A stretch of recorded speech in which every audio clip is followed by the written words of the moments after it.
Hello guys, আজকে আমার ছেলে আমি পিকনিকে যাচ্ছি। ওর স্কুল থেকে নিয়ে যাচ্ছে।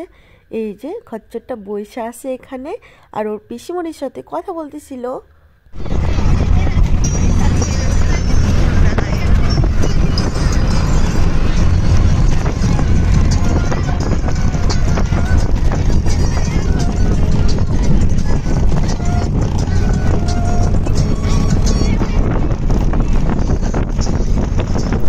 এখানে চা বাগানে গাছের মধ্যে পাতাই নেই।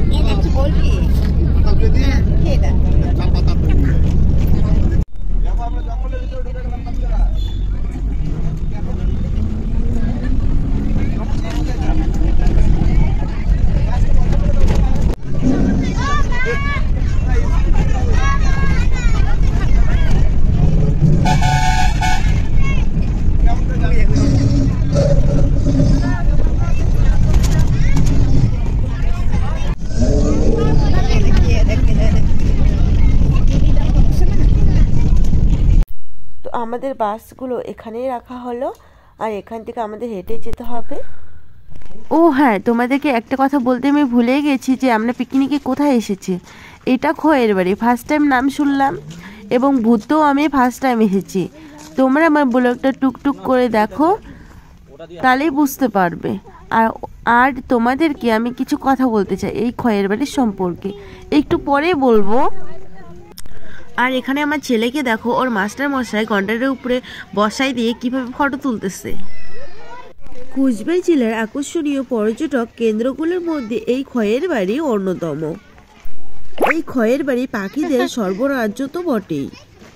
সারা বছরের পাশাপাশি শীতের মাশরুমে প্রচুর পরিমাণে পর্যটক এখানে আসে। ডিসেম্বর মাসে শুরু থেকে শেষ পর্যন্ত পর্যটকদের ভিড় বাড়তেই থাকে। কুচবিহার শহর থেকে এই খয়ের বাড়ির দূরত্ব ৪৫ কিলোমিটার, এবং আলিপুরদুয়ার থেকে আসতে গেলে এই খয়ের বাড়ির দূরত্ব ৩৫ কিলোমিটার পড়বে। আর আমার এত পরিমাণে সর্দি লাগছে যে ঠিক মতো কথা বলতেও পারছি না।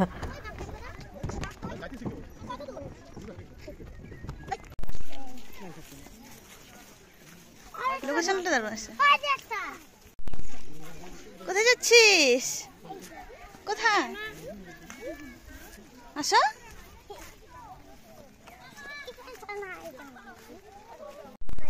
আসে সামনে। কি বলছিস? কোথায় দেখা যাচ্ছে রে? আর এখানে আমরা হেঁটে হেঁটে বাঘ দেখতে চলে এসেছি। কি বলো?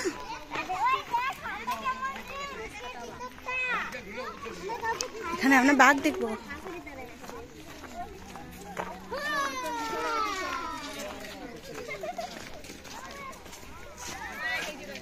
ভিতরে আছে বাঘ, দেখছো?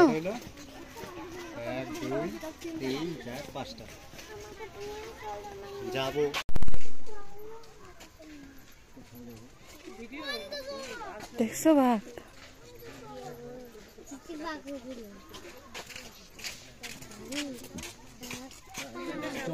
ভালো দেখা যাচ্ছে। বাবা আসো, তাহলে ভিতরে ঢুকো, যাও দেখে আসো সামনের থেকে, তাহলেই না হয়। চলো চলো চলো। কোথায়? বাংলা পড়ি নি। গাইস দেখো, মিষ্টি হাঁটিয়ে হাঁটিয়ে হাঁপসি গেছে, বসে আছে।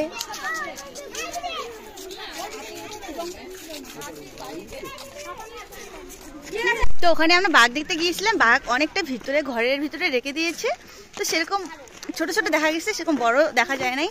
এই যে আমার শাশুড়ি মা আসতেছে, আর আমার একটা বুনু আসছে পিছনে। ওই টাকা টাকা, তো এখন একটু বুঝবো, দেখাই যায় না। বাবাই ওই ছেলেটা ওইখানে প্রচন্ড রোদ। আসো আসো আসো আসো আসো আসো।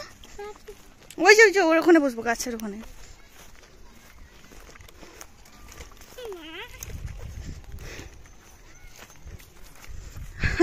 আমার শাশুড়ি মাকে এত রোদ লাগছে। আসো আসো তাড়াতাড়ি আসো। কি বৌদি? ওই যে মোবাইল বাবাকে দাও, শোনাই। তো আমি আর ব্লগটা সেরকম করতে পারিনি, মোবাইলের চার্জ শেষ হয়ে গেছে।